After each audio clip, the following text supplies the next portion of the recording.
la ilaha illallah ila akhir ayat,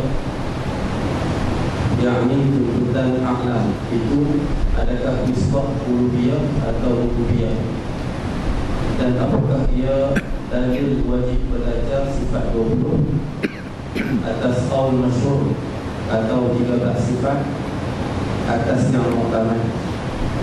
Harap Allah dapat uraikan dan terangkan supaya jelas bagi kami sekalian.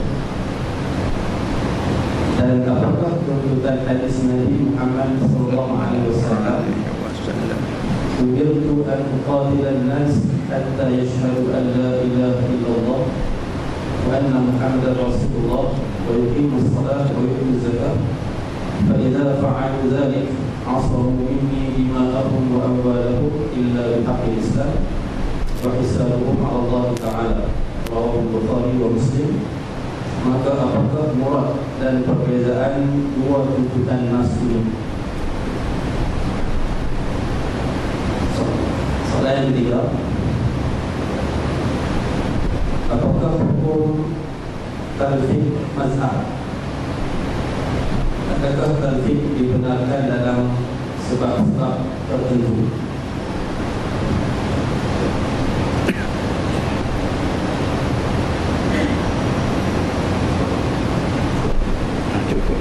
Ada lagi?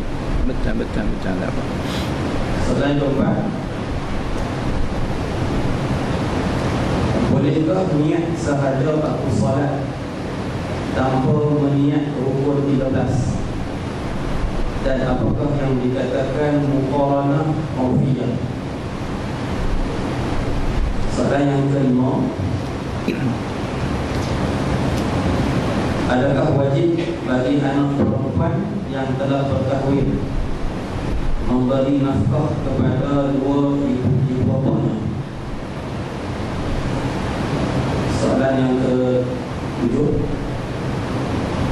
adakah wajib bagi peniaga kuih-kuih secara kecil-kecilan membayar zakat perniagaan atau pendapatan?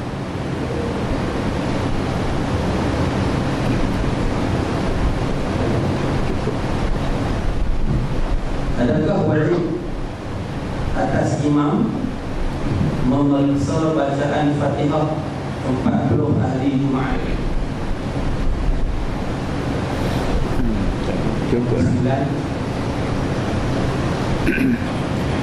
Assalamualaikum. Assalamualaikum warahmatullahi wabarakatuh.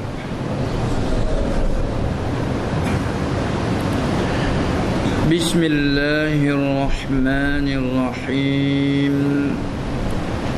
Alhamdulillahi wahdahu la syarika lah.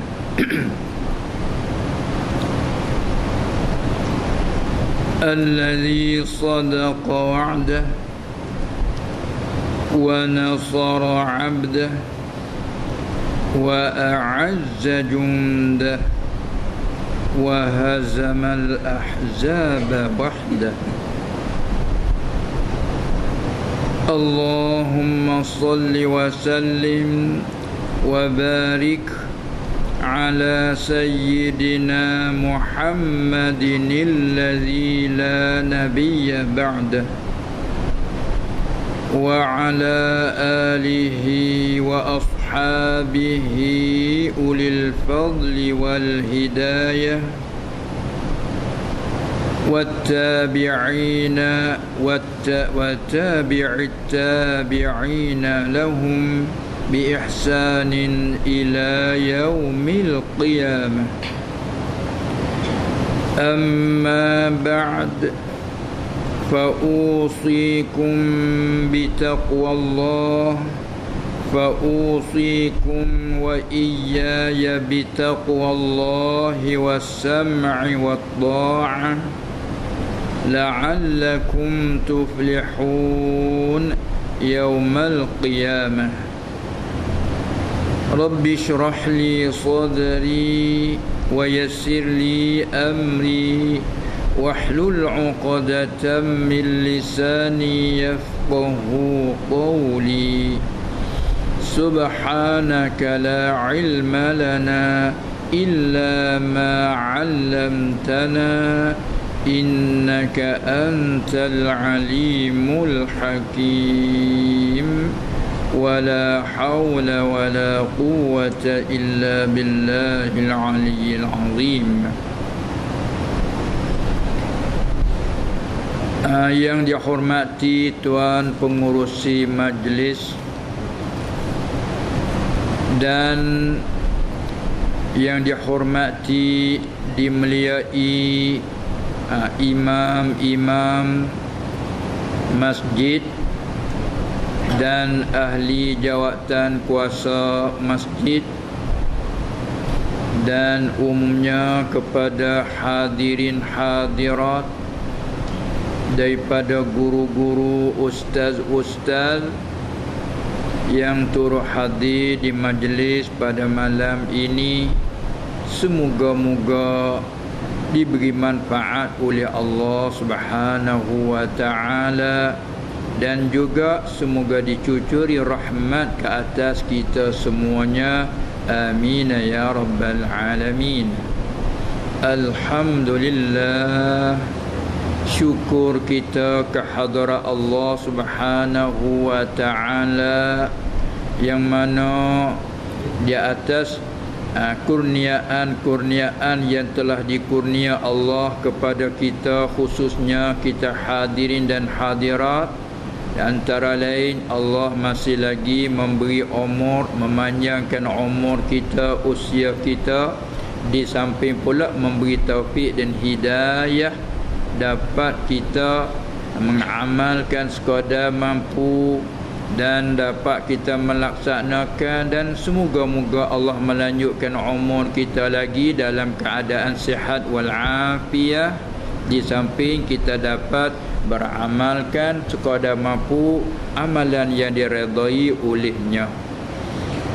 Alhamdulillah, dengan beberapa soalan-soalan yang dibentangkan tadi, semoga dengan kurniaan Allah dapat kita cuba menghuraikan sebuah sedikit tentang apa dia yang ayat yang dibentangkan dan juga hadis-hadis yang dibentangkan tadi. Ada Al-Quran, mushaf mari satu sini. Mushaf Quran. Ada. Cuba mari satu sini. Quran, ambil Quran satu.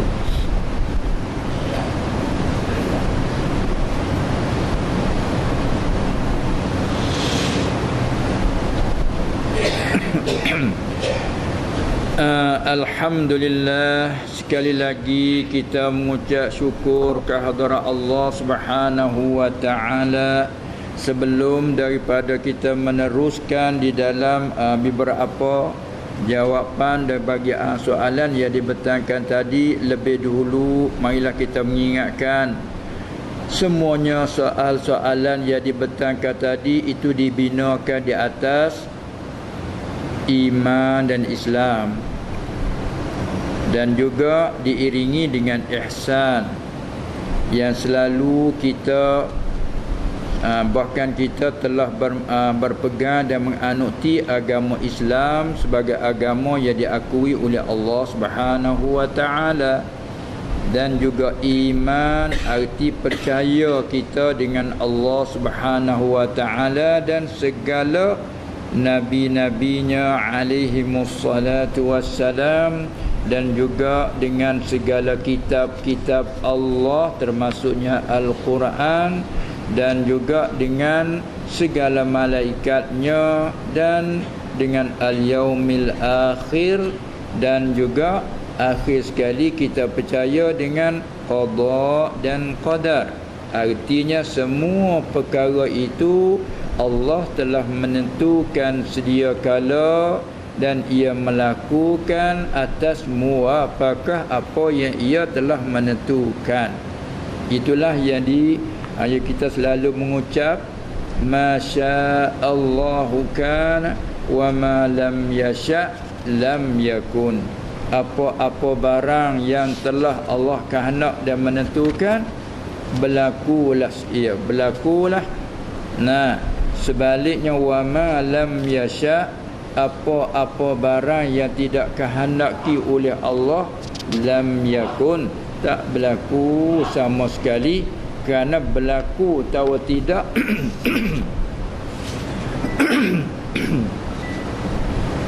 kuat sangat. Kerana berlaku atau tidak itu ialah terhenti di atas apa dia Allah melakukan, dan sama sekali Allah tidak melakukan melainkan apa hak dia telah menentukan. Dengan dikatakan juga takdir ataupun satu kau panggil qada.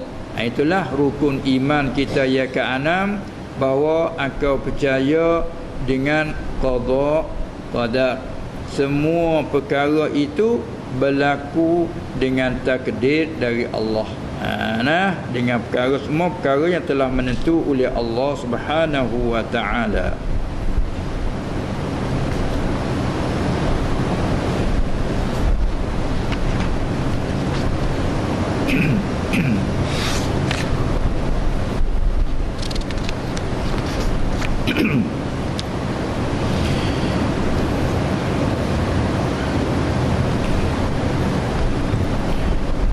Sebagaimana soalan tadi, kita kembali mari kepada ayat Allah Subhanahu wa taala berfirman, fa'lam annahu la ilaha illallah wastaghfir li dzambika walil mu'minin wal mu'minat wallahu ya'lamu mutaqallabakum wa mathwaakum. Ini bahasa itu sikit dekat ni maka kuat sangat ke macam mana? Kalau boleh kipah kuat-kuat kita slow sikit boleh. Jadi kuat sangat. Kipah tu kuat sangat lah.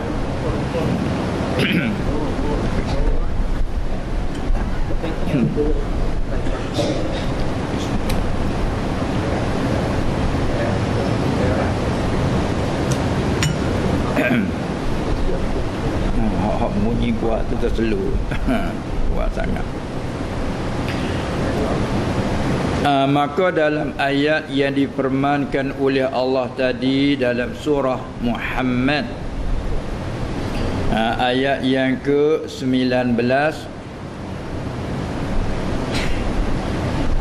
sebelum itu Allah menyebutkan wallazina tadaw zadahum hudan wa atahum taqwahum fahal yanzuruna illa as-sa'ata an ta'tiyahum baghtah faqad jaa'a ashratuha فأنى لهم إذا جاءتهم ذكراهم فاعلم أنه لا إله إلا الله واستغفر لذنبك وللمؤمنين والمؤمنات.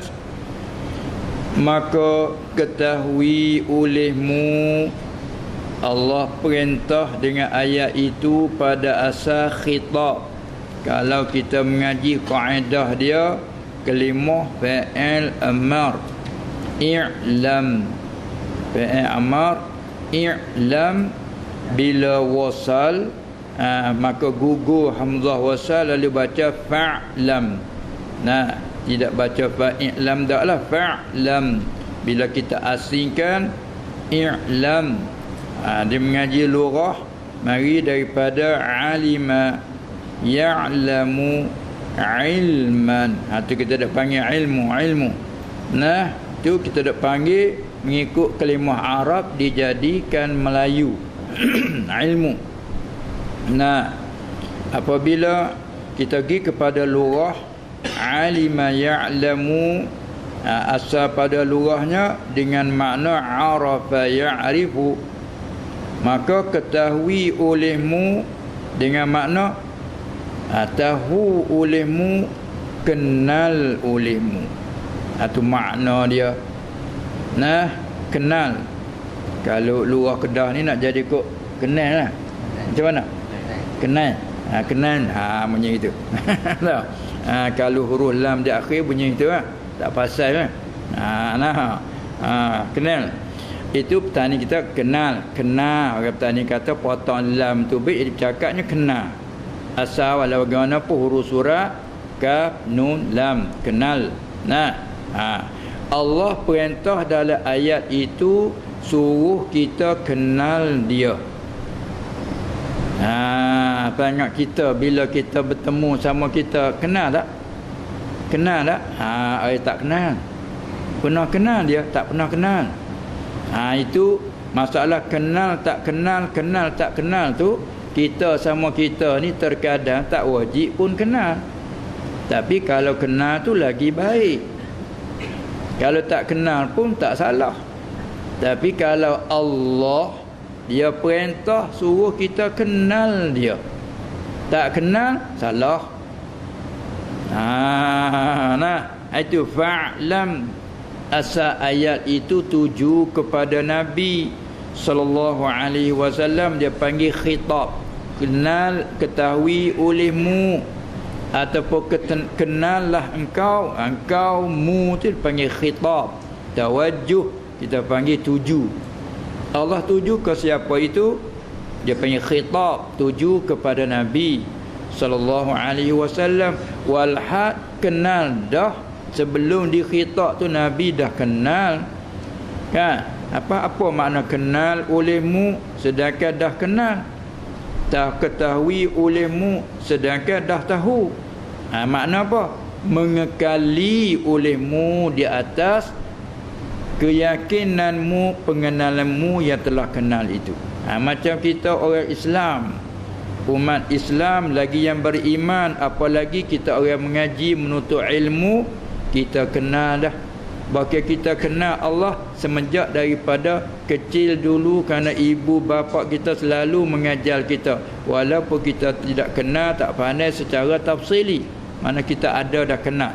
Apalagi kalau kita orang sudah beriman, yang ibu bapa nenek moyang kita lagi dah berlapis-lapis turun menurun dia beriman. Kita jatuhkan anak, cucu, cicit, katakanlah sampai ke bawah lagi. Selagi mana kita ikut cara jak lakai bapa kita, maka hukum kita ni mukmin, muslim. Tak payah kita mengucap 2 kalimah syahadah lagi. Hukum orang kata jadi Islam, iman, mukmin, muslim secara keturunan. Hingga mazhab Maliki radhiyallahu taala anhu, ia kata wajib atas kita orang Islam mengucap 2 kalimah syahadah selain ataupun di luar daripada ibadat dalam seumur hidup 1 kali. Dengan niat menunaikan kewajipan. Itu mazhab Maliki. Adapun mazhab jumhur ulama tak wajib selain pada dalam ibadat je. Mana kata wajib dalam ibadat, iaitu kita selalu mengucapkan di dalam tasyahud, tahiyat solat kita tu. Kan? Tahiyat akhir sampai jadi rukun dalam mazhab kita Syafi'i, sunnah ab'ad dalam tahiyat awal. Asyhadu an la ilaha illallah wa asyhadu anna Muhammadar Rasulullah. Tu panggil tasyahud dalam semayang kita. Nasbah dengan tahiyat awal, sunnah ab'ad. Kalau kita tinggal, disunat ganti dengan sujud sahwi kan. Tapi kalau kalau tahiyat akhir, wajib rukun kerana masuk dalam kata baca tasyahud. Lepas tu lapan-lapan akan bicara semula ada setengah lapan sunat. Itu jadi tempat kita kembalinya, itulah ulama istinbat. Ulama ambil daripada ayat itu kerana Allah perintah dengan i'lam. Orang mengaji kalimah fi'il amar, kaedah usul fiqh pula kata al-amru lil wujub. Perintah itu menunjuk atas pasti. Sini kata mesti. Tak dapat tidak, tak boleh lari, tak boleh lepas, tak boleh tidak sama sekali. Perintah itu menunjuk atas wajib. Kemudian bila perintah atas wajib, arti lebih khulasahnya wajiblah khitab kepada Nabi sallallahu alaihi wasallam, muradnya umum.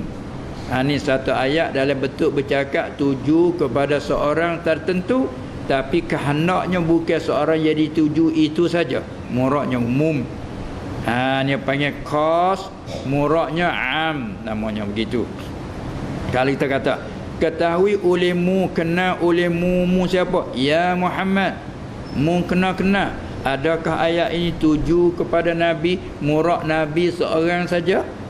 Tidak, semua umatnya kena.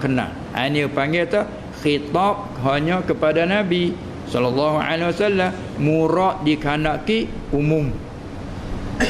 Kalau khitab dengan bentuk banyak, fa'lamu, tu bunyi jamak yang mengaji kan. Maka ketahui oleh sekalian kamu, itu pun kalau khitab dengan bentuk jamak pun mukhatab, hak masa diturunkan Quran. Tabatnya khitab dia tuju pada hadirin macam kita semua. Kamu semua, misal kamu semua yang hadir, tak masuk dalam ayat tak hadir. Ayat tak hadir tak masuk dalam kata kamu semua.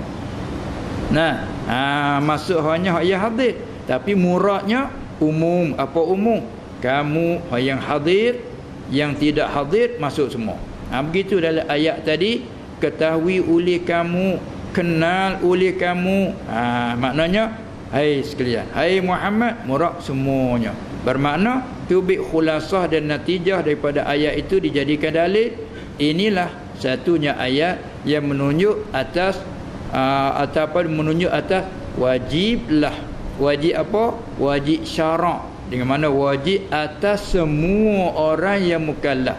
Sebab kita mengaji ibarat ulama dia kata nah, wa yajibu ala kulli mukallafin. Itu ibarat kita. Dan wajiblah atas setiap ataupun semua orang yang ditaklifkan hukum. Maka nak panggil orang yang ditaklif, taklif mana yang dipaksa, yang dituntutkan. Taklif ai ilzamu ma fihi kulfatun. Satu takrif dia. Satu takrif lagi ai talabu ma fihi kulfatun. Tuntutkan barang yang ada padanya keberatan. Ataupun paksa, memaksakan barang yang ada padanya keberatan. Itu panggil taklif. Sebab tidak dipaksa, tidak ditutup orang yang tidak ada syarat taklif, seperti orang yang gila kerana tidak ada tamyiz. Juga kanak-kanak yang belum balik, syarat nak wajib kena al-bulu sampai umur. Kita maklum ke bab mengaji balik sana. Apabila seorang itu dah sampai umur, lelaki yang balik, kalau perempuan balighah, apabila balik ada pula tamyiz akal yang sempurna. Masuk dalam kata mukallaf. Kait sikit lagi sejahtera panca-indera. Yang dimaksudkan panca-indera situ salah satu daripada pendengar atau pelihat. Wa ja'ala lakumus sam'a wal absar. Ada pendengar, kerana dengar ini satu jalan untuk dapat ilmu. Walaupun buta, kerana dia boleh dengar huraian, atau dia tuli tapi mata dia melihat, basar. Itu pun satu jalan untuk dapat ilmu, kerana boleh tengok. Walaupun dia tuli, dia boleh tengok. Bila tengok, lepas tu kalau dia tak faham, boleh orang hurai, tak dengar hurai dengan isyarat. Maka itu salah satu jalan yang boleh sampai kepada akal, faham. Jadi apabila selamat salah satu daripada panca-indera yang dimaksudkan pendengar atau pelihat, selamat dua itu, masuklah syarat mukallaf. Mafhumnya, kalau kanak-kanak belum balik, tak panggil mukallaf kan? Ataupun yang balik tapi gila, hilang tamyiz, tak masuklah mukallaf. Ataupun balik dah, dia ada tamyiz tapi Allah Ta'ala menjadikan dia buta lagi tuli, kedua-dua sekali. Belum balik, Allah Ta'ala menjadikan buta lagi tuli. Bila campur dua tu, dia panggil luput. Syarat taklif. Mana tak panggil mukallaf. Tak panggil mukallaf. Arti bila tak panggil mukallaf, tak masuk dalam tuntutan Allah.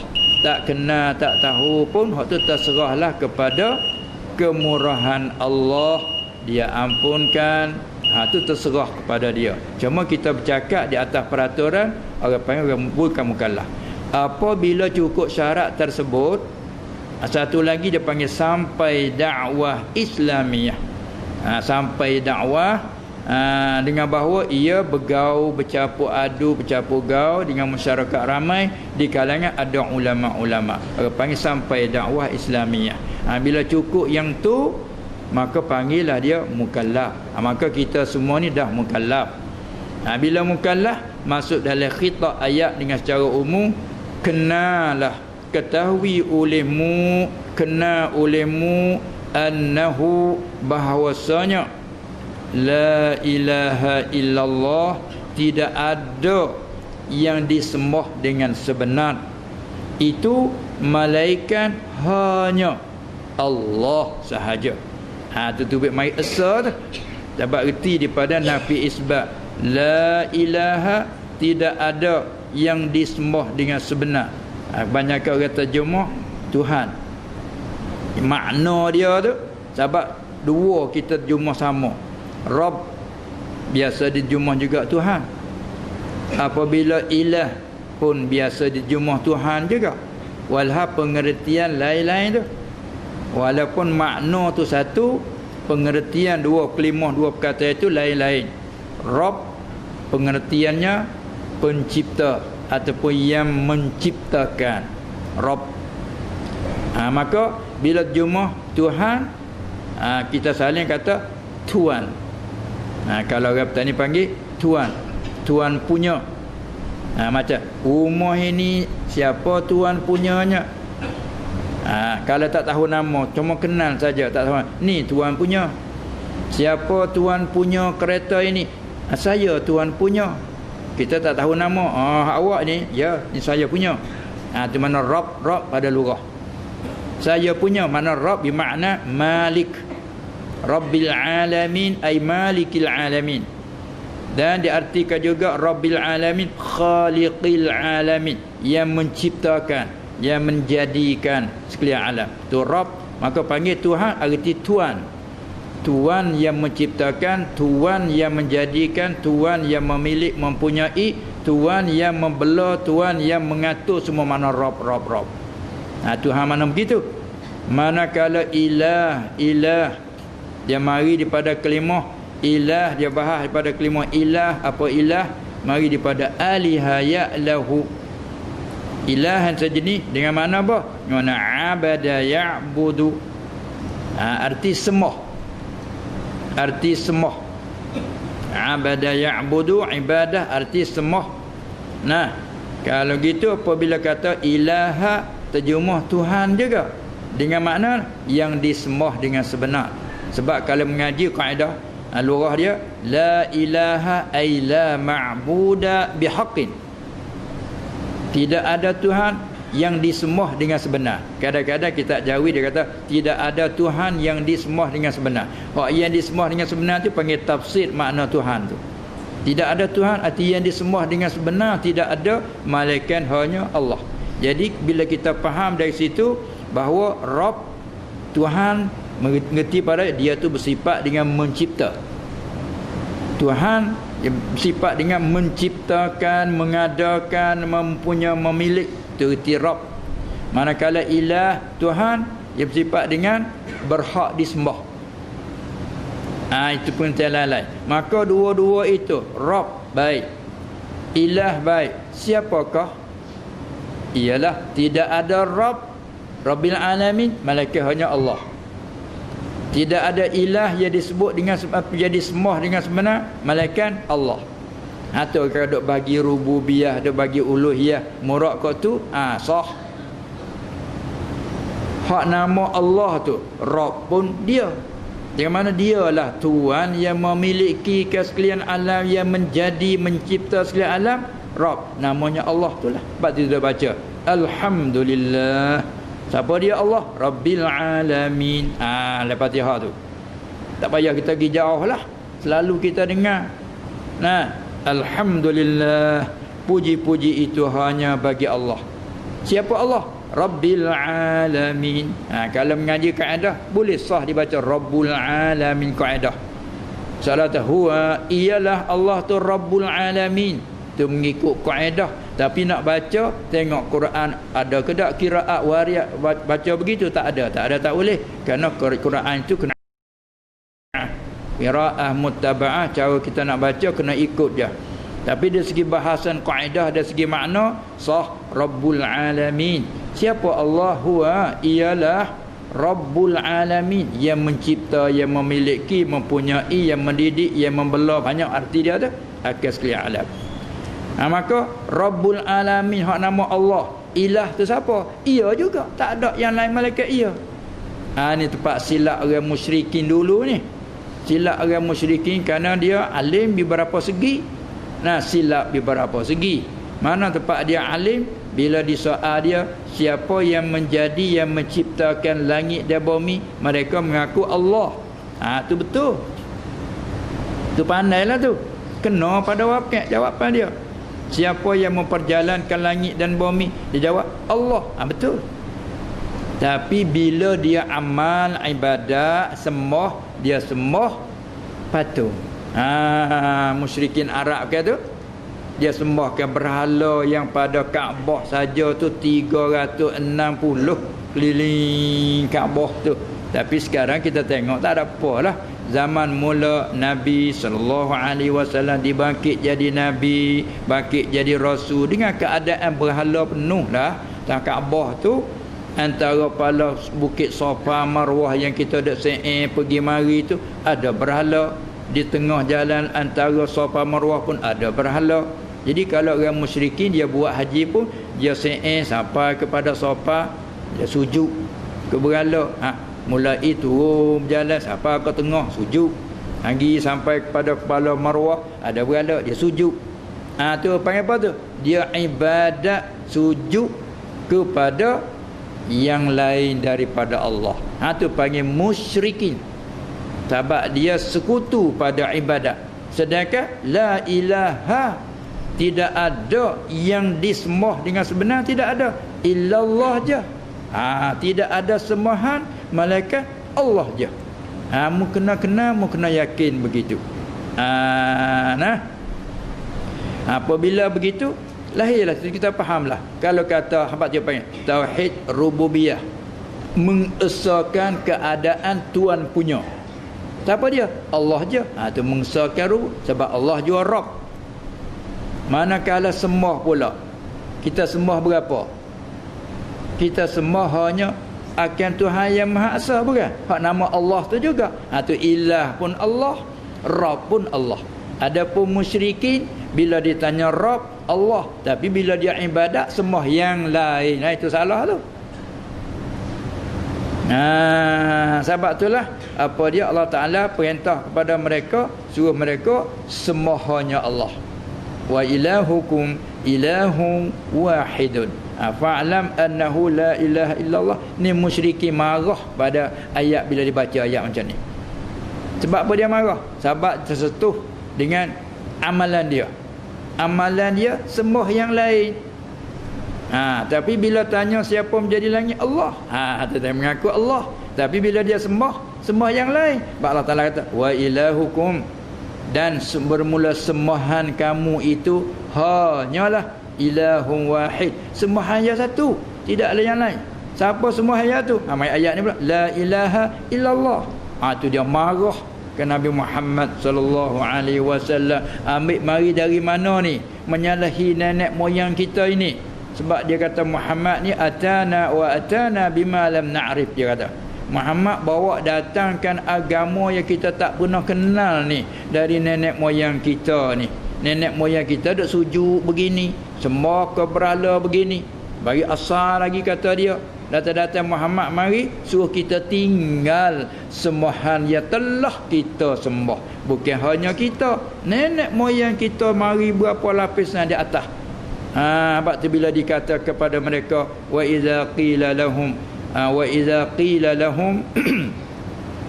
apabila dikatakan bagi mereka itu ittabi'u wa idza qila lahum ittabi'u ma anzalallah, bila dikatakan kepada mereka kamu semua ikutlah barang Quran yang telah menurun oleh Allah ke atas Nabi kamu, maknanya begitu Maka dia jawab, bal bahkan Tuhan hikayat mereka jawab, bal nattabi'u ma alfaina alaihi aba'ana.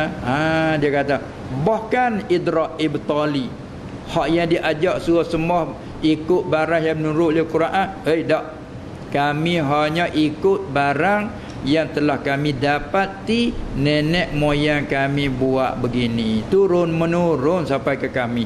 Bagaimana sekalipun kami nak ikut hak nenek moyang kami. Kami tetap sembah patung berhala ini. Tu jadi bergadah dengan Nabi tu sallallahu alaihi wasallam. Lepas dia kata pula Nabi Muhammad ni rekaan Quran yang dibaca bukan kalam Allah. Asatirul awalin tu, akadzibul awalin, dustaan orang-orang dulu. Muhammad belajar ambil dari mana? Jadi timbul tuduhan menuduh macam-macam lah, sebab dia belum lagi diberitahu oleh Allah Ta'ala. Apabila mereka tahu, beriman dengan mudah. Tengok Umar dulu, bila dengar dibaca Quran, dia tapar adik dia perempuan tu, dia pernah tapar adik dia. Apabila dia faham, dia sendiri beriman. Itulah maksud dia lah. Kita nak belum faham satu-satu masalah begitu, dia kena bergaduh dulu. Bergaduh dulu. Kerana sekarang kita kata kamu ini sesat, kamu ini salah. Apabila kita faham dengan taufik hidayah, oh betul hak dia kata, selalu tengok Umar bila dia Allah Ta'ala buka ke dia nak pergi jumpa Rasulullah sallallahu alaihi wasallam, nak beriman. Hingga ada riwayat, setengah-setengah riwayat kata ketika dia nak pergi bertemu Rasulullah tu, ada pegang dua orang, takut-takut nyebab menyakiti. Walau ada, Rasulullah kata lepas dia. Rasulullah tahu dah, kata Allah buka dah ke dia. Sebab belum tu dia pernah berdoa yang dimaksudkan, ya Allah, kamu menguatkanlah agama Islam dengan salah seorang daripada dua umat. Mana-mana satu daripada umat tu beriman, kuatlah agama. Maksud dua umat tu, satunya Umar bin Hisham. Tu kenaka masyhur dengan Abu Jahal. Kita selindung nama dia kan. Abu Jahal, kita dah makrufnya Abu Jahal. Itu alam kunyah. Bila nama dia Ammar bin Hisham. Lepas tu satu lagi Umar bin Khattab. Dua Umar tu. Orang petani panggil dua orang kedebel lah tu. Tu di antara orang petani panggil. Orang yang ada kelebihan, orang yang petani panggil juga baikan. Sini panggil apa dah baikan? Apa dia? Cengeng. Tu dua orang yang cengeng lah tu. Sini kata orang petani panggil baikan. Hingga digelar ke Umar tu Abu Hafsin, bapak singo. Kan? Singo ni bukan singo biasa hak duk bela kat kapung duk dak. Singo ghab, asadul ghab. Singo yang duk dalam ghab. Apa dalam ghab? Hutan rimba. Ada setengah kampung panggil dalam ghab. Nak pergi ke dalam hutan, pergi ke mana? Nak pergi dalam ghab. Apa dalam ghab? Tak faham juga kita ghab. Apa kelima Arab? Ghab. Asadul ghab, singo dalam hutan. Maka singo yang duduk dalam hutan lebih baikkan pada singo hak orang bela kan. Waktu kadang boleh main serkah dengan dia. Boleh gurau dengan dia. Singo baikkan, tapi boleh kerana dia selalu duduk bergaul dengan manusia tu tak begitu sangat. Singo tu maka digelar ke umat Abu Hafsin. Tu Hafaz tu singo tu gelaran dia. Baik. Itulah dia berdoa, ya Allah, mengkuatkanlah agamamu ini dengan salah seorang daripada dua umat. Dengan taufik hidayah dari Allah, Allah mentaufikkan kepada Sayyidina Umar. Bila Sayyidina Umar tu masuk Islam, dia istihar selalu. Tengok dek. Itulah. Jadi kita kembali kepada makna ayat tadi. Itulah salah satunya ayat yang menunjukkan atas setiap kita orang mukallaf dengan sifat tersebut tadi, apa dia? Wajib atas kita kena ma'rifatullah, kenal akan Tuhan, hak namanya tu Allah. Salah diisi kita orang mukmin juga bila sebut Tuhan ialah Allah. Bila Allah ialah Tuhan. Tu hak kita dah. Tapi bagi orang yang kufur kena duk hurai dulu. Tengok orang musyrikin tu. Musyrikin bila tanya Tuhan dalam arti siapa Tuhan yang menjadi langit bumi, dia kata Allah. Tapi bila kenapa kamu sembah tak sembah Allah dan mengaku kata Tuhan yang mencipta ialah Allah, kenapa kamu sembah yang lain? Kerana nenek moyang kami membuat macam ni. Itu alasan dia. Tu panggil jahil. Sebab dikenalkan jahiliyah. Sebab dipanggil musyrikin kerana mereka sekutu, kongsi pada ibadat. Dia tak boleh ibadat hanya kepada yang esa. Mengaku Tuhan pun hanya esa Allah jua. Mengaku bahawa dia berhak diibadatkan pun hanya Allah je. Hati kita orang mukmin tu. Di sampai itu serta ibadat zuhir pun ia solat. Solat tu masalah ibadat zuhir lah tu. Kita kirakan akidah dulu. Tu akidah dulu. Yang berhak disembah siapa? Tidak ada malaikat Allah. La ilaha illallah. Apabila tidak ada Tuhan, malaikat Allah yang berhak disembah, tidak ada malaikat Allah, pas bila kita ibadat sembahkan siapa? Sembah hanya Allah. Sebab tu kita solat lah. Solat fardhu isya dan sebagainya. Allahu akbar. Mengaku Allahu akbar. Serta rokok akan siapa tu? Rokok akan Allah tu. Dan kita sujud tu. Duk sujud bagi siapa? Sujud bagi Allah tu. Tu dia. Kalau orang tak solat, bermakna tak ada dalam ibadat. Bagi i'tikad macam mana? I'tikad tidak ada yang berhak disembah malaikat Allah. Betul. Tuhan yang menjadikan semua ni siapa? Allah. Betul. Tapi dia luput amalan. Jadi solat, puasa, zakat, masalah amilu. Hak duk bercara ni amanu. We kena hak tu dulu, wisah situ dulu. Innal ladzina amanu mari wa amilu. Maka sembahyang ini, puasa ini masalah amilu. Begitu juga orang kafir. Yang asal kafir, tiba-tiba dia nak jadikan orang Islam, orang mukmin, kena ada amal dia. Apa amal dia? Kalau dia tak bisu, dia kena ucap asyhadu an la ilaha illallah wa asyhadu anna muhammadar rasulullah dengan bagai-bagai khilaf di segi lafaz. Tu panggil amal. Kalau tak mau ucap gitu, saya faham apa ucap tak mau ucap, tak boleh nak hukum ke dia tu muslim, tak boleh hukum dia mukmin. Walaupun bila hurai tu ya faham. Ucap mah tak mau ucap, tak boleh hukum lagi Islam. Tu panggil amal dia. Adapun kita orang dah Islam tak payah ucap macam kata tadilah. Cuma dalam ibadat yang ada ucapan kan. Khilaf dengan mazhab Maliki tadi, dia terwajib seumur hidup kita kena ada ucap. Nak ambil amal sikit kata dia. Dia amal sikit. Ada pun iman kita dah ada, tapi nak ambil amal sikit, mengucap asyhadu an la ilaha illallah wa asyhadu anna muhammadar rasulullah. Atas niat nak amal kewajipan seumur hidup sekali. Itu mazhab Malik. Bagus. Dan kita pun selalu diajarkan ketika ambil wudu ada asyhadu an la ilaha illallah wahdahu la syarikalah wa asyhadu anna muhammadan abduhu wa rasuluh. Kata macam-macam pula tasyahud kita. Sunat tak nak? Ya. Dia ada setengah-setengah imam bila dia nak akad nikah, nak akad hijab tu, kadang-kadang dia ajar suruh mengucap dulu. Bukan mana baru masuk Islam. Ucap sebagai membaharukan. Sebagai amal dia panggil, sebagai amal. Ada setengah dia rasa bila kata mengucap boleh, aku Islam dah, tak apalah, cuba ucap. Tak payahlah. Jadi dia buat berdegil lah orang panggil. Janganlah kita amal, itu amalan kita. Asyhadu an la ilaha illallah wa asyhadu anna muhammadar rasulullah. Orang dengar, bagus. Itu je amal. Itulah ayat tadi menunjukkan bahawa wajib atas kita kenal Allah. Maka kenal jadi maksudkan kenal apa? Tu ulama hurai kenal hukum sifatnya. Dia tarik pada situ panjang adalah ulama hurai mari tu kenalkan hukum sifatnya. Tu mana? Kerana mustahil kita dapat nak kenal hakikat zat, itu tak boleh.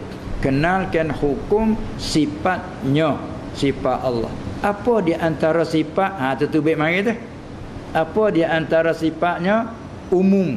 Orang panggil ijmal. Kita mengaji kitab, wajib atas tiap mukallaf kenal Allah dengan mana apa dia mengakukan segala hukum sifatnya. Apakah sifat Allah? Tiap-tiap sifat yang menunjuk atas kesempurnaan panggil sifat kamalat dia panggil. Tiap-tiap sifat yang menunjuk atas kesempurnaan umumnya wajib bagi Allah. Dia tak guna bahasa wajib atas Allah. Wajib bagi Allah. Apa wajib bagi Allah? Yang ni wajib pada akal. Mana akal kita tak terima putus tidaknya bersifat dengan segala sifat kamalat. Borong. Lepas tu di antara di antara hak kata tiap-tiap sifat menunjuk atas kesempurnaan bagi Allah, semua wajib bagi Allah. Putus. Dia panggil wajib akal yang qat'i. Sebalik dulu. Sebaliknya, tiap-tiap sifat yang menunjuk atas kekurangannya semua mustahil atas Allah. Itu panggil naqais. Dan juga panggil ma la yaliqu bi zatihi. Barang yang tidak layak dengan zatnya Tuhan, semua itu mustahil atas Allah. Borong. Dengan borong itu umum. Maka nak di antara sifat hak yang mesti kita nak kena tahu secara tafsil tu. Tu baiknya kelima sifat 20 ke 13 ke di antara sifat hak yang mesti kita kena tahu secara huraian. Hak tadi secara umum, secara borong. Nak kena dengan cara huraian pula. Apa di antaranya? Itulah tu baik mari mesti kita kena kenal adanya Allah. Itu dah tu baik mari tu. Tu yang panggil fa mimma yajibu lahu ta'ala 20 sifatan. Itu ulama dah hurai cukup baik. Mai kita tak faham, kita tak mendekati dalam medan, kita tak mahal dalam medan, kita anti. Jadi berarti kita Islam dia anti hak kita sendiri. Itu nasiblah tu. Kita tak faham, kita anti. Ada setengah-setengah tu. Anti sifat 20. Dia tak faham. Pakala tanya kamu pegang macam mana? Mengenai dengan Allah. Ada kata ada. Ada. Tu kata wujud. Jadi hak tadi kita borong kan. Kerana sifat terlalu banyak. Apabila hak banyak tak kuasa kita nak tahu semuanya. Tu memadai dengan borong. Semua sifat kesempurnaan semua wajib bagi Allah. Dan sebaliknya segala sifat kekurangan dan yang tak layak dengannya Allah, semua itu mustahil atasnya. Ini ambil daripada kata Nabi SAW semasa dia doa. Ada setengah kata dalam ketika dia sujud sembahyang malam. Di antara dia bawa Allahumma inni a'udzu biridhaka min sakhatik wa a'udzu bika wa a'udzu bi mu'afatika min 'uqubatik wa a'udzu bika minka la uhsi sana'an 'alaika anta kama asnaita ala nafsik. Situ tempat ulama ambil mari. Ucapan Nabi yang dimaksudkan sallallahu alaihi wasallam, ya Allah, a'udzu biridhaka, aku berlindung dengan keredaanmu daripada a'udzu biridhaka min sakhatika, daripada kemarahanmu ya Allah. Minta berlindung dengan keredaanmu daripada kemarahanmu. Dan wa bi mu'afatika min 'uqubatik, aku berlindung dengan kemaafanmu daripada siksamu. Lepas tu dia panggil naik lagi, taraqi lagi, wa a'udzu bika minka. Tu klik pada qada. Aku berlindung dengan kau ya Allah daripada engkau. Ni ahli sunnah ambil ni. Ni kata semua dari Allah ni. Aku berlindung dengan engkau daripada engkau. Semua daripada engkau. Lepas tu dia puji, la uhsi sana'an 'alaik. Situlah makna kata aku tak menghingga, tak dapat menghinggakan kepujian atas kau. Sifat kepujian aku tak dapat menghinggakan satu persatu banyaknya. La uhsi sana'an 'alaik. Nabi kata, aku tak dapat menghinggakan sana'an 'alaik, akan sebut baik kepujian atas aku tak dapat menghinggakan. Ini ulama kata inilah dalil kata segala sifat kepujian bagi Allah banyak tak terhingga. Sebab tu kata borong. Tiap-tiap sifat kesempurnaan semua wajib bagi Allah. Tak kuasa kita nak menghinggakan. Nabi kata la uhsi sana'an 'alaika anta kama asnaita ala nafsi, sebagaimana aku pujikan atas diri kau, aku tak kuasa nak menghabisi. Bila tak kuasa kita umumkan. Lepas tu di antara sebanyak-banyak apakah hak mesti kita kena tahu secara huraian. Di antaranya mesti kita iktikad Allah itu bersifat dengan wujudnya, adanya. Itu satu daripadanya. Dia panggil setengah daripada sifat kesempurnaan yang wajib atas kita tahu secara tafsilan, iaitu adanya Allah. Sebab tu hak ni kita tak cukup dengan borong. Bila kata adanya Allah, terjemah daripada Arab wujud. Kana Allah wa lam yakun syai'un ghairuh. Ada orang tanya Rasulullah sallallahu alaihi wasallam, apakah awal dijadikan? Dia jawab, kana Allah wa lam yakun syai'un ghairuh. Ada riwayat wa lam yakun syai'un qablah, ada wa lam yakun syai'un ghairuh atas beberapa lafaz. Dia jawab, ada Allah dan tidak ada selain daripadanya. Apa tu? Sebelum Allah mengadakan, tidak ada yang lain sama sekali. Sebelum Allah mengadakan, Allah telah ada. Ada Allah bila? Sedia. Tercampur dengan qidam. Wal awwalu wal akhiru. Tercampur dengan ayat. Yang awal, yang sedia. Apalagi pula dia al-baqi, yang kekal. Tuan-tuan kena tahu secara huraian. Bila sebut wujud, ada. Kemudian kita semua ni ada tak ada kita semua ni? Oh, ada. Kita ni. Di sini Allah ada. Kita pun ada. Di sini kita kena faham apa makna ada yang dikehendaki ada Allah itu. Hukum dia tubik tak sama. Nak tubik tak sama hukum dia kena kenal.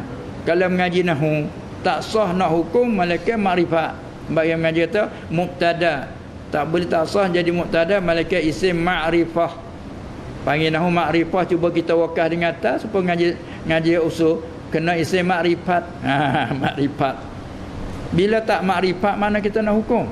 Yakni bila kita tak kenal kita nak hukum boleh? Tak boleh kita nak hukum. Ni macam ramai-ramai ni kenal sebagai kata kita ni adalah saudara manusia, orang sama. Tapi apakah jawatan yang ditanggungkan, apakah apa, tak tahulah. Tak kenal. Kena tanyalah. Ni nama apa? Apa jawatannya? Bila kita tahu kenal, lain kali kita boleh wayak pada inilah Tok Imam. Inilah Tok Pegawai. Dah kita kenal dah ni. Belum? Ni kau Tok Pegawai. Tak tahu. Saya tak kenal. Saya bukan orang sini. Kita jawab gitu dulu. Panggil tak kenal. Lalu tu bila kita kenal baru kita hukum. Ya. Ni ketua imam kita tak ya. Nanti kita hukum dah tak. Ya. Sebab apa kita hukum ya? Sebab kita kenal. Kemudian kita nak hukum kata Allah ni, ada Allah tu. Maksud dalam wajib ke, mustahil ke, jaiz. Tu nak hukum begitu tu kena kenal. Bila sebut kalimah ada, apa makna ada? Sebab bila kita mengaji wujud Allah, terjemah arti adanya dan dikehendaki dengan wujud di sini. Yang dikehendaki murad dengan kata adanya Allah di sini ialah wujud zatiyun.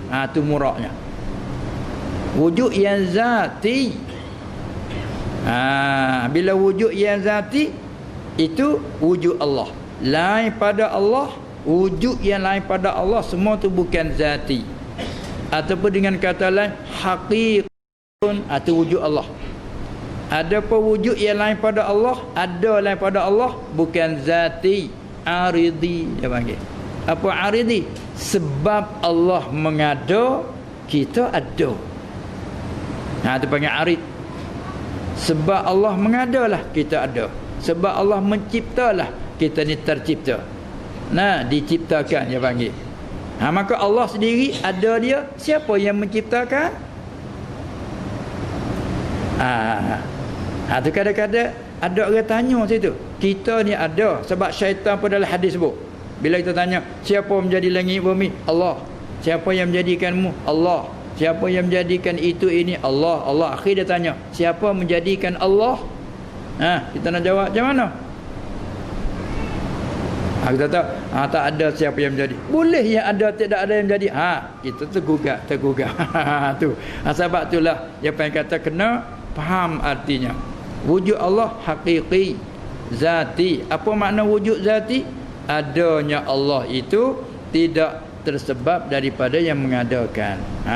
Tu wujud tu. Wujud tu lah hukumnya wajibun. Tu. Ada wujud yang lain pada Allah, dia panggil wujud aridi ataupun li ghairihi. Kerana Allah menjadi, jadilah. Kerana Allah mengada, adalah. Tu dia. Maka ada yang semacam ini panggil wujud li'aridi ataupun li ghairihi, atau panggil juga majaz.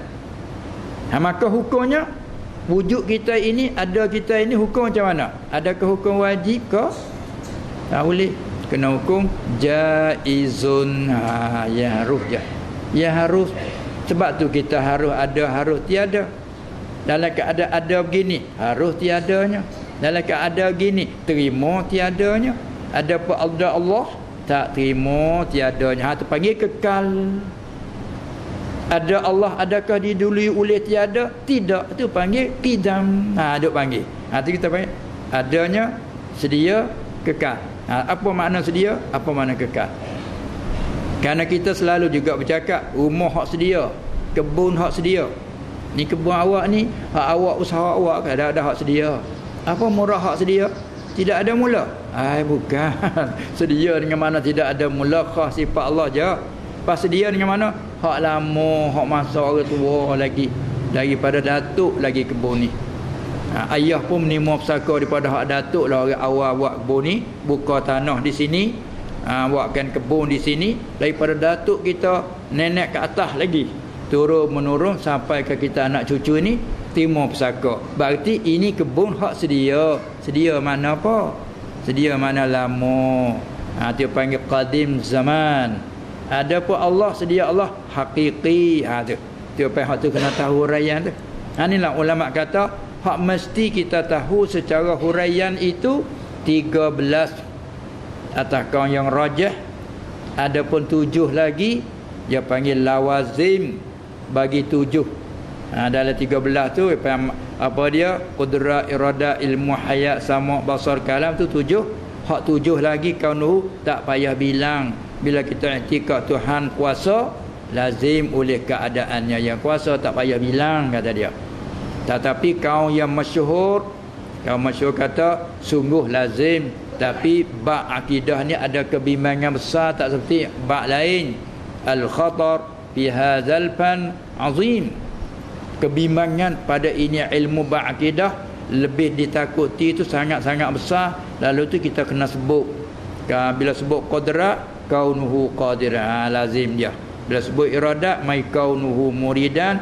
Begitulah 7 yang kita bilang. Lawazin dia 7 juga. Jadi tambah pada 13, 20. Tu hak yang masyhur, hak wajib kena kita tahu secara tafsilnya 20. Bila kita tahu yang 20 ni, hak segala sifat hak tadi tu masuk di dalam arti ni, tak sunyi pada ni. Bila kita i'tikad Allah tu yang ada dengan dalil huraian akli dan qad apa dia naqli, maka hak lain termasuk dalam tu. Tengok contoh kita kata bila kita i'tikad Tuhan tu ada, lazim dipadanya sedia. Sebab ada Allah tu zati. Bila ada zati maknanya ada dia, tidak bersabit siapa yang mengadakan. Arti adanya tidak ada permulaan. Tu panggil qidam namanya. Sedia. Sedia dengan mana tidak ada mula. Siapakah selain daripada Allah yang bersifat dengan qidam dengan makna itu? Tidak siapa, melainkan dia. La ilaha illallah, terkandung dalam makna tu. Sampai besar sangat kalimah la ilaha illallah. Nah, hukum orang Islam, orang yang jadi dengan Islam mesti kena ucap yang tu. Dia kena faham cara ijma'.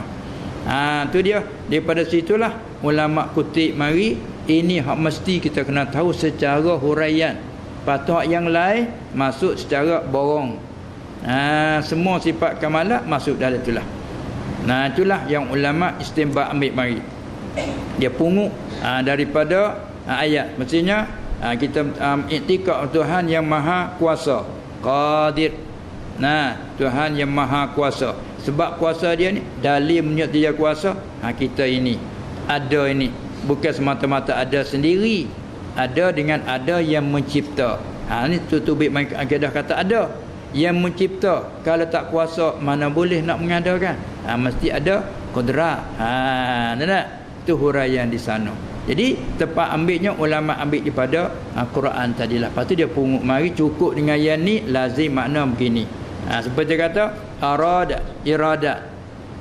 Lazim sya'a satu makna dengan nyonya. Cukup situ. Pendek kata ulama radhiyallahu ta'ala anhum jami'an, mereka istinbat ambil daripada Al-Quran dan hadis, lalu dia meletakkan sebagai kaedah mesti atas kita orang yang mukallaf kena tahu, kena kenal Allah, itu wajib cara umum. Kemudian di dalam setiap yang wajib kita kena itikad tadi, ada di antara mesti kita kena tahu secara tafsil.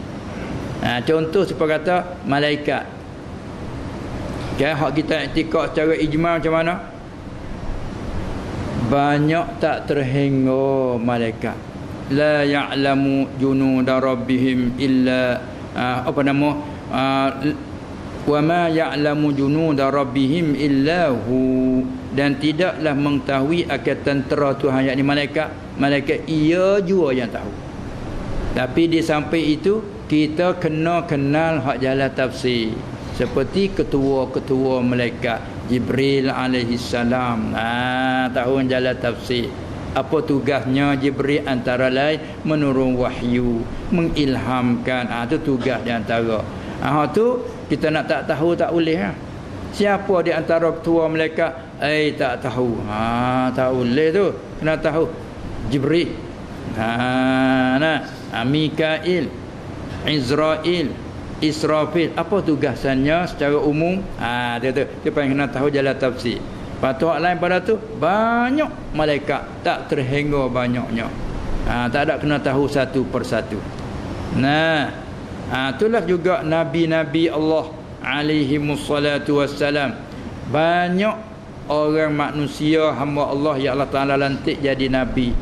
Ramai, bukan sedikit. Dan di kalangan nabi pula dipilih rasul pula, tambahan di atas nabi letak rasul, yakni suruh menyampai. Apa beza antara nabi dan rasul? Nabi hanya diwahyu, diberitahu kepada dia hukum syariat supaya dia beramal, dan tidak disuruh sama ada disuruh menyampai ataupun tidak. Itu panggil nabi umumnya.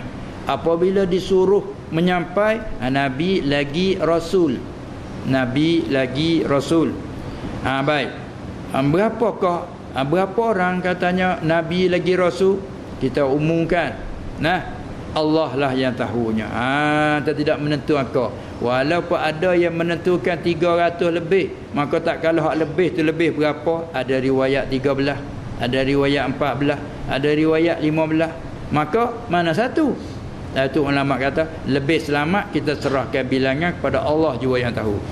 Sebab lebih selamat kalau pada wakil 315, kita kata 313, arti terkeluar 2 orang rasul. Kalau kita kata 315, kalau pada wakil hanya 313, arti kita tambah ke 2 orang rasul. Betul lebih selamat Allah lah yang mengetahui bilangannya itu. Dia panggil itu ijmal. Allah lah yang tahu berapakah bilangan rasul yang dia latih itu. Tetapi dalam sebanyak-banyak kita kena tahu secara ijmal 25 hak yang sebut di dalam Quran kan. Tu Adam. Tak boleh nak borang itu. Adam sebagai bapa dia tahulah kita manusia anak cucu Adam. Baik, nak tanya Adam tu nabi ke bukan nabi? Ada bapa manusia ya. Tak boleh ya. Dia kena tahu ijmal, kena tahu jalan tafsir panggil. Juga Nuh cerita yang maklum tu, nabi lagi rasul. Kalau tanya nabi ke bukan nabi? Tak tahu, tak boleh. Kalau tahu dah, ya nabi.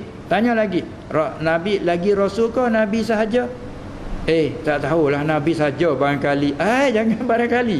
Nabi lagi rasul. Tu mana tahu dengan tafsir. Tu begitulah hanya siapa hak 15 atau 25 yang disebutkan. Tu panggil tahu tafsir. Hak borong maknanya nabi Allah ramai. Kalau nabi hak bukan rasul tu ramai. Siapa riwayat beratus-ratus ribu.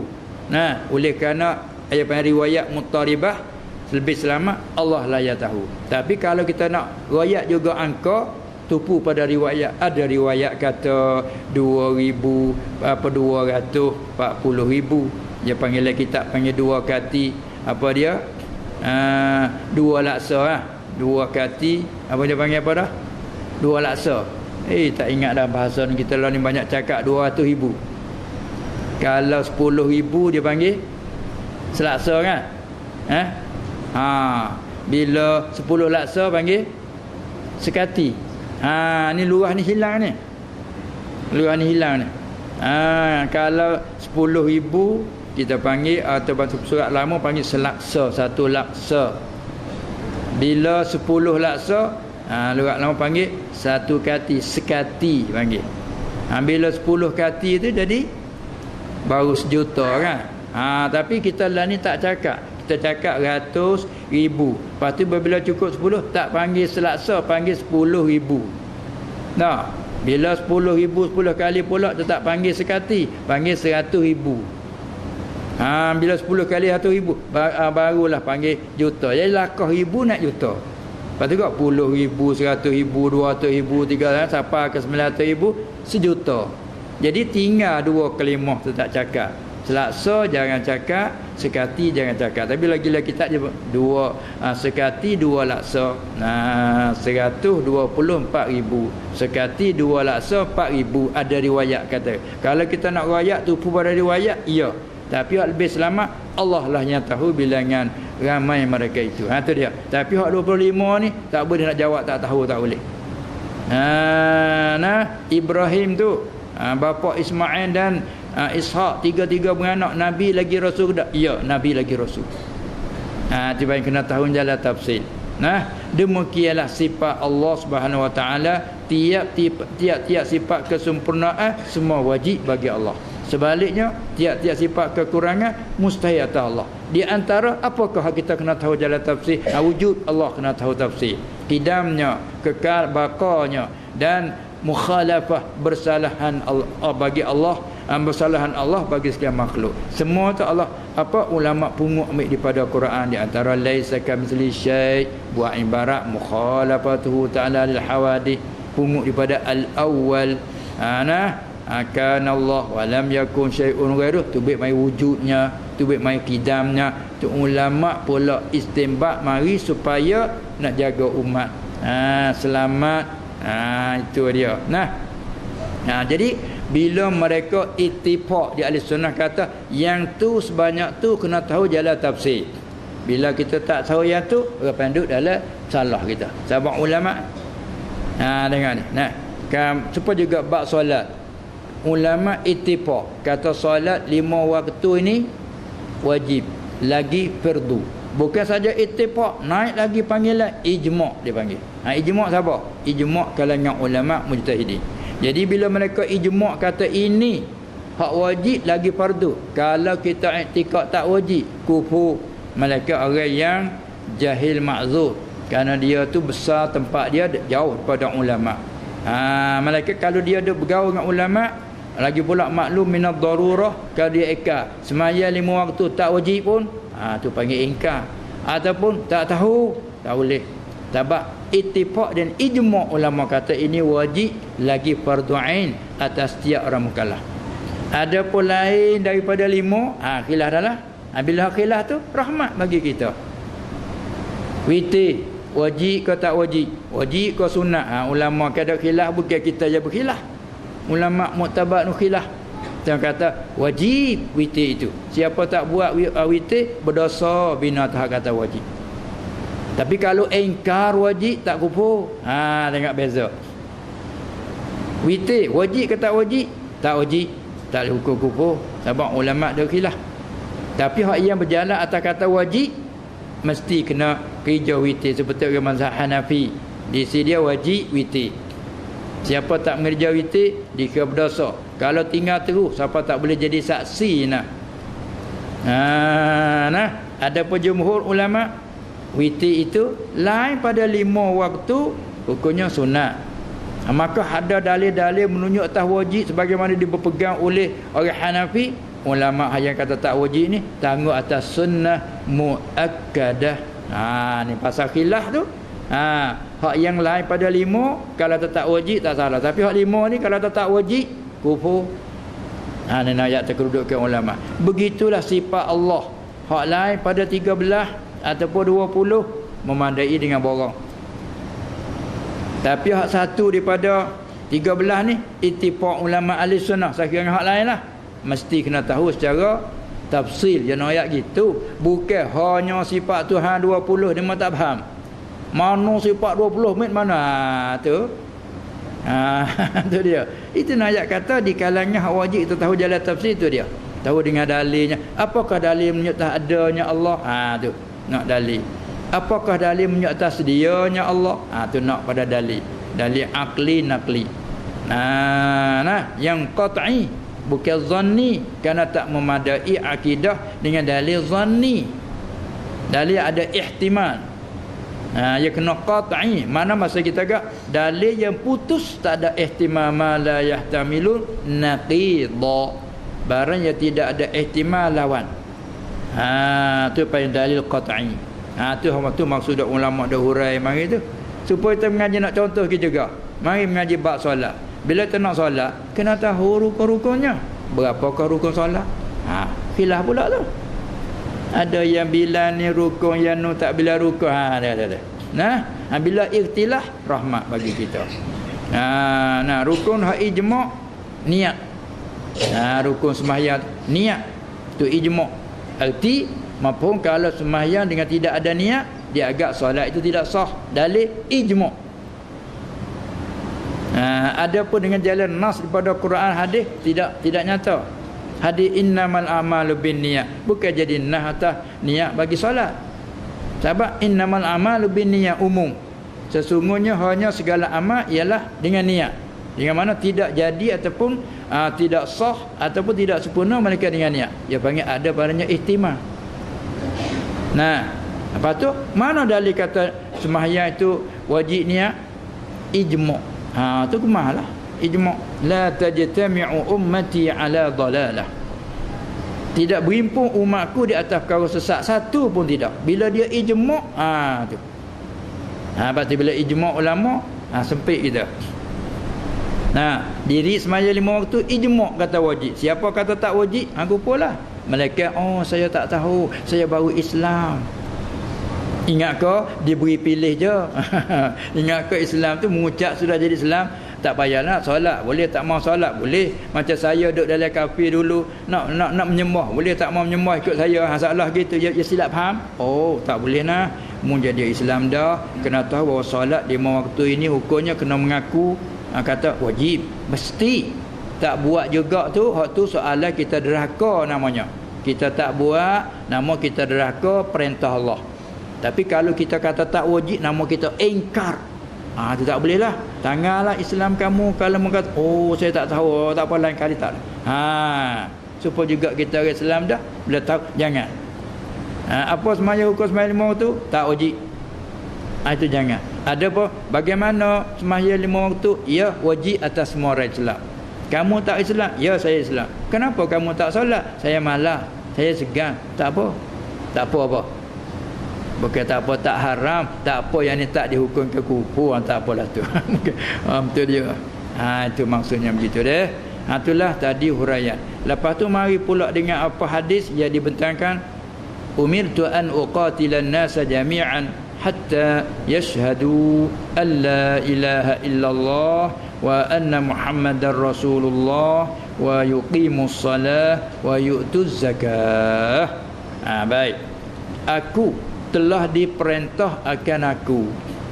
Apa diperintahkan aku? Bahawa aku memerangi akan segala manusia.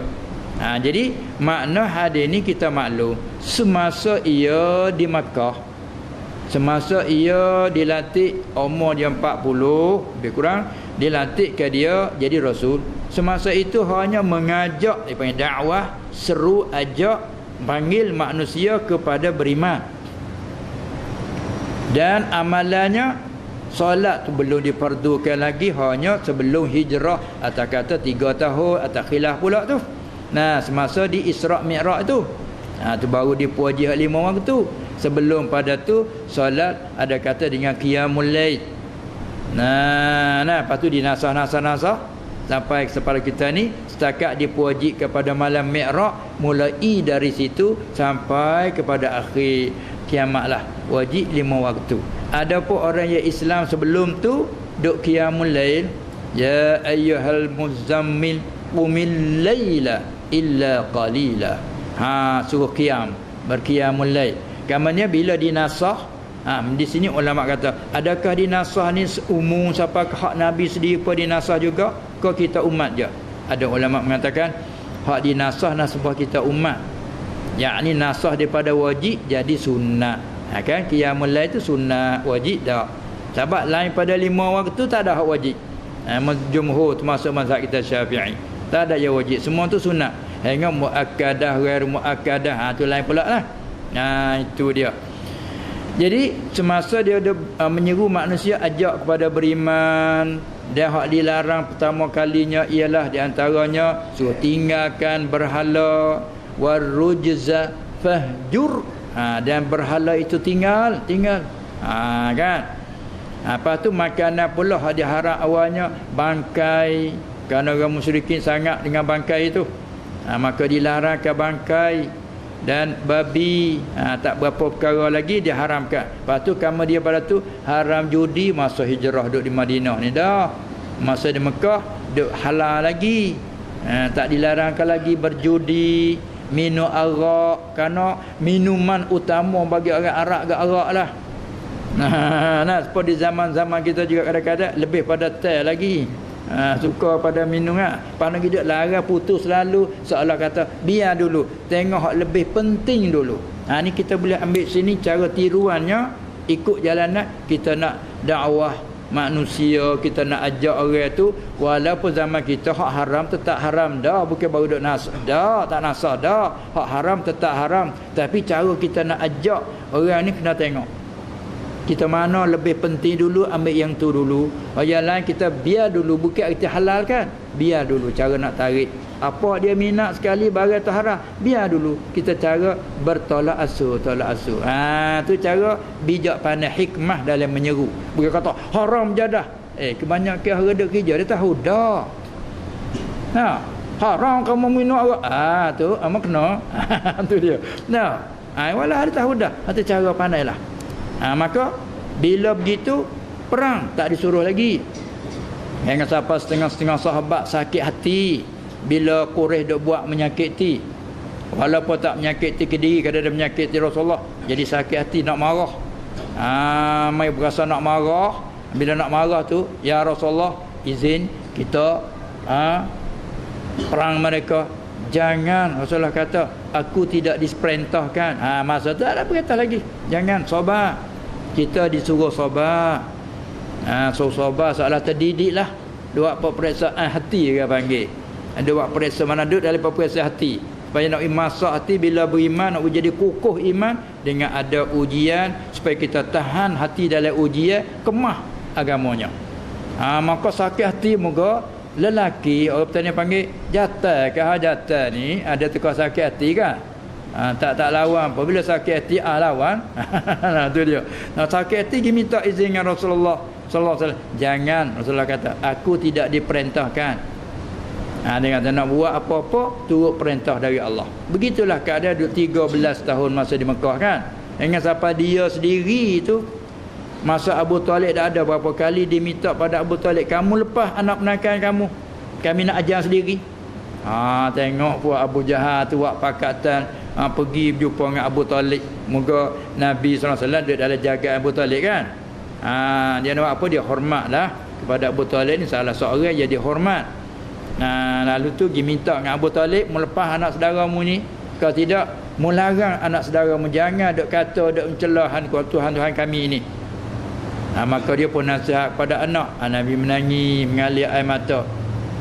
Nabi kata kalau mereka hadiah pada aku, katakanlah bintang dari yang langit, bulan, matahari dan segala apa benda harta, mereka nak hadiah kepada aku supaya aku berhenti daripada dakwahku tentang tauhidkan Allah, aku tak berhenti sehingga aku mati ataupun hingga mencapai kejayaan. Abu Talib kata tak apalah, serahlah padamu. Dia tak mau jadi tersakit di anak saudara. Tak apalah, menjalan tu. Selagi aku ada, aku kawal. Itulah Nabi pun kena cakap hak sebenar. Bila cakap sebenar, marah Quraisynya. Bila marah tak nak gamuk, dia nak buat Abu Talib ada. Lalu pakat pergi sama Abu Talib. Kalau mu tak kuasa nak pertahan anak penakan kamu, anak saudara, kamu serah pada kami. Setelah kami nak ajar sendiri. Abu Talib kata selagi aku ada, tidak. Jadi orang pun tak ada buat apa. Kalau orang petani kata kau dah jadi geram. Geram, orang petani kata tak. Geram kau Muhammad ni. Tapi nak buat tak ada, Abu Talib ada. Takdirkan Allah, apabila meninggalnya Abu Talib, tahun yang sama Khadijah pun meninggal, tahun yang sama. Kata setengah dia jarak antara dua peninggalan itu, dua kematian tu sebulan, berbulan gitu ya. Jadi kedua-dua tempat yang Quraisy tu malu. Khadijah walaupun perempuan, tapi Quraisy malu padanya. Sebab Khadijah ni seorang yang baik, akhlaknya bagus, keturunan dia orang lebih, dan dia murah. Jadi menyebabkan orang malu timbang pada Khadijah. Abu Talib seorang orang tua, orang buat ketua kepadanya. Jadi tahun yang sama mati kedua-dua. Bila mati seolah-olah kalau kita nak banding kak, Muhammad yakni Nabi SAW tak ada dah tempat sandar dia. Kalau ibarat kita ada takhus ni boleh sandar pasal ada masnad tempat sandar ada ni. Cuba buang tempat sandar mana nak boleh sandar. Ada lagi tempat bertelekan ni. Telekan kiri kanan, cuba buang tempat bertelekan. Nak bertelekan pun tak ada tempat dah bertelekan, nak sandar pun tak ada tempat sandar. Seolah sebatang tubuh. Sahabat pula masa tu tak diperintah pada perang lagi. Tu dah minta izin tu. Jangan, aku tidak disuruh. Sabar. Kan lepas pada tu bilanya undang-undang perintah, kalau ternyata perintah kurung, tak boleh puak bakal Hashimi berkumpul. Dan jual beli tak boleh dijual kepada bakal Hashimi. Muttalibi dengan Hashimi tak boleh. Ketika tu cemah dalam kesempitan, Nabi SAW hijrah daripada Mekah pergi kepada Taif, pergi untuk mencari pertolongan di sana. Masa tu Bani Saqafah dipanggil As-Saqafi. Apabila pergi ke sana, hak sana bukan nak beri pertolongan, bahkan buat menyakiti kepadanya pula kan. Cerita dia pegang dia apa itu ini. Dia balik. Ringkas cerita akhir diizinkan dia hijrah. Bila diizinkan dia hijrah, tengok malam dia nak hijrah tu, Quraisy likung rumah dia kan tu. Adat kata mati dah lah. Adatnya kalau tak dikawal oleh Allah SWT, tapi Allah menjagakannya. Keluar daripada pintu rumah, bukan keluar pintu belakang, keluar pintu hadapan lah. Di kalangan apa dia duduk melikung dia tu penuh dengan alat dengan apa, tapi Allah Ta'ala mengkawalkan dia keluar. Wa ja'alna min bainihim saddan wa min khalfihim saddan, baca tu kan. Keluar tu pergi lepas, pergi Mabakah ada berlindung. Apabila hijrah sampai kepada Madinah, tahun pertama tidak diizinkan lagi. Manakala masuk tahun yang kedua, dia panggil tahun kedua hijrah. Dia hijrah pada bulan Rabiul Awal, lahir bulan Rabiul Awal, hijrah pun bulan Rabiul Awal, juga kematian pun bulan Rabiul Awal. Baik. Bila dia hijrah ke sana, Rabiul Awal, cuba kita bilang, kita temu Rabiul Awal tahun depan baru setahun kan. 12 bulan baru setahun. Daripada Rabiul Awal, Rabiul Akhir, Jumadal Ula, Jumadal Ukhra, Rajab, Syaban. Baru 5 bulan, setahun 5 bulan. Itulah diizinkan dia berperang. Umirtu an uqatilan nasa jami'a. Tu keluar tu. Diperintah akan aku. Itulah siapa yang memerintahnya? Allah. Umirtu, mengaji kita bina apa? Ai amaranillahu, telah perintah akan aku oleh Allah, an uqatilan nasa, bahawa aku memerangi akan segala manusia. Manusia itu maksudnya kupatlah, sehingga mana ada ghayah dia, hatta yashhadu an la ilaha illallah. Sehingga mereka mengaku dia menyaksi bahawa tidak ada Tuhan jadi semua dengan sebenar melainkan Allah, wa anna Muhammadar Rasulullah. Tu baik mari ucap 2 kalimah syahadah. Syarat dia kena ada asyhadu. Ada khilaf pula lah dari segi ulama fiqh. Dan pulaknya yang kedua, wa yuqimus salat, tu tambah amalan. Maksudnya mengucap sebagai jadikan Islam, sebagai jadi orang mukmin. Lepas tu ada amalan, wa yuqimus salat, dan mendirikan solat. Wa itu amalan ibadat badaniyah, buat dengan tubuh badan. Wa yu'tuz zakat, dan sehingga memberikan zakat. Itu ibadat maliyah. Ini ibadat saya buat dengan tubuh badan, tak terima ganti orang lain nak ganti tak boleh, kena Tuhan punya sendiri. Ibadat badaniyah namanya. Wa yu'tuz zakat, ini ibadat maliyah. Siapa ada harta zakawi yang cukup syarat bagaimana sebut, kena keluar zakat. Apabila mereka laku yang demikian, fa iza fa'alu zalika, apabila mereka melakukan demikian, apa demikian? Ucap 2 kalimah syahadah kalau ia kufur, serta mendirikan solat dan memberikan zakat bila ada harta cukup syarat. Fa iza fa'alu zalika, asamu minni dima'ahum. Namanya mereka memeliharalah dengan demikian tu daripada aku akan darah mereka. Ini tak boleh nak menyakiti tubuh badan mereka, nak menumpah darah mereka, tak boleh, sebab mereka mengucap dah dan solat dan zakat. Wa amwalahum, harta mereka pun terpelihara. Tak boleh kita nak apa ambil, tak boleh nak mengerasi harta, tak boleh. Illa ada malaikat pula tu. Bihaqqil Islam. Malaikat hak Islam. Apa? Agama Islam. Kalau kita sama Islam dah ni, orang Islam dah ni, ada harta zakat, cukup syarat. Kalau kata kita mazhab apa, wajib zakat dalam mazhab kita Syafi'i. Kita Hanafi, wajib zakat mazhab Hanafi. Apa dia? Sebagaimana sebut dalam syariat Islam, fiqh di sana. Bila tak mau keluar, hak kuasa ada hak boleh mengerasi. Dia panggil haqqil Islam. Tu tak apalah. Kamu tak keluar zakat, mesti kena keluar. Tak mau keluar juga, dia kena mengerasi, ambil harta tu, keluarkan zakat. Maka orang panggil mengerasi tu sebenar. Supaya kita mengerasi di atas anak kita tak. Suruh solat tak mau solat. Kamu dah besar ni, sampai 10 tahun dah ni, walaupun belum balik kamu kena solat. Kalau dulu sebelum 10 tahun mu tak balik lagi, wajib suruh saja. Suruh semayang, suruh solat. Tak solat biar lagi dulu. Bila sampai pada umur 10 tahun walaupun belum balik, kita kena disuruh pukul. Maka pukul tu hak sebenar. Tapi dengan syarat pula cara pukul tu. Ayat tu hak sebenar. Maka boleh pahala pula itu kita mengerasi dia ni. Kamu tak solat, nanti ayah akan pukul. Tak solat sungguh, kita pukul dia. Hingga siapa dia semayang sebab kena pukul. Itu payah mengerasi, tapi hak Islam suruh macam tu. Demikianlah. Nanti illa bihaqqil Islam. Lepas tu barangkali dia mengucap 2 kalimah syahadah kerana takut. Barangkali dia solat tu hanya kerana takut, seperti munafik. Takut dia semayang juga. Sebab kalau tak semayang, tak hadir jemaah, ada riwayat Nabi nak bakar rumah dia. Takut mari jemaah. Tak sungguh kalau kira. Tu wa hisabuhum 'ala Allah. Hisapan mereka sebenar tak sebenar tu atas Allah, bukan atas kita. Kita hanya hukum bizahir saja. Inna nahkumu bizawahir. Kita hanya hukum zahir saja. Bila solat sah, hukum kata sah. Bila zakat diminta, dia keluar. Kamu kena keluar zakat binatang kamu, pelihara lembu ini 30 ekor lebih ni, syarat cukup, kamu kena keluar. Masalah ni zakat bijian kamu, padi ni dan jagung sebagainya, cukup syarat, mau kena keluar. Tak mau keluar, boleh ambil dengan kerasi. Itu dia. Bila dia keluar, cukup, sudah. Tak boleh kita nak mengerasi. Lepas tu takut dia keluar kerana takut jalan. Kalau tak keluar, nanti salah. Kalau tak solat, nanti kena salah. Takut lalu dia solat.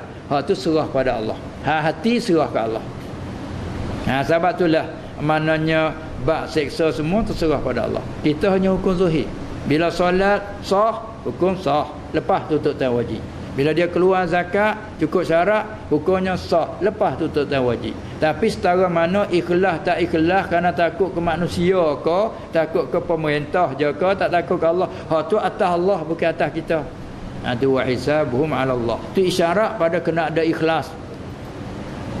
Syarat kena ada ikhlas. Tapi tentang hukum dunia, bila kita solat, lepas tengok kita dengan anak kita solat, semayang tak lagi, dia tak belum, semayang dulu. Nak pergi main, jangan, semayang dulu. Kita nak nanti dia pun nampak kita dah tengok tu, orang ambil wudu, ikut dia lah, celup-celup tahu mana tak tengok dah. Ambil wudu dah, ayam main nampak basah. Kita tengok, tak sah wudu mu ni, tengok basuh muka sini tak basah ni, pergi semula. Pergi semula. Kita tengok, apa hati tengok, sah tak apa, semayang. Tengok dia pun semayang. Kadang-kadang dia semayang tu mata dia keling-keling ke ayah dia. Semayang dia keling-keling ke ayah. Tu kadang-kadang ayah tak tengok, 4 rakaatnya buat 2 je tu. Sebab buat kerana ayah, bukan kerana Allah, dia tak faham lagi. Takut ke ayah, takut ke mi dia, mama dia, takut ke mak dia. Semayang sudah kita dah tengok. Kalau semua cepat-cepat macam ayam pagu upah, tak jadi, semayang semula. Dia semayang semula. Hari tu kita perhati tengok dia pas semayang, anyurnya selu kata-kata ni. Semayang, assalamualaikum. Sudah papung bangun pergi selalu. Tak apa, pergi nak pergi main pun. Mengarik nanti kena balik. Nak solat, dia pun balik. Tak balik kita marah. Jadi perbuatan dia tengok sekaligus dia takut pada kita aja, bukan dia takut ke Allah. Biarlah tu dulu. Ajar. Dengan lama kelamaan mai kerana Allah. Mai kerana Allah. Jadi kiraan kita zahir saja. Hak batin serah pada Allah. Tumra wa hisabuhum 'ala Allah. Adapun hak ayat tadi fa'lam waktu awal lagi, mestilah nak jadi orang mukmin kena kenal Tuhannya. Hati dia kata awal agama kenal Tuhan. Apa nak sembah semua macam mana tak kenal Tuhan. Tu kata awal-awal kena kenal Tuhan, makrifat kenal. Lepas tu makna kenal al-jazmul mutabiq lil waqi' an dalil. Makna kenal itu memutus hati Tuhan ada, putus ada dengan dalilnya. Kalau tak apa tak kenal, tak lepas. Itulah panjang sangat. Lepas tu boleh kita sambung, cuba sebut lagi, ulangi soalan tadi. Soalan ketiga. Apakah hukum talfin mazhab? Ya, selepas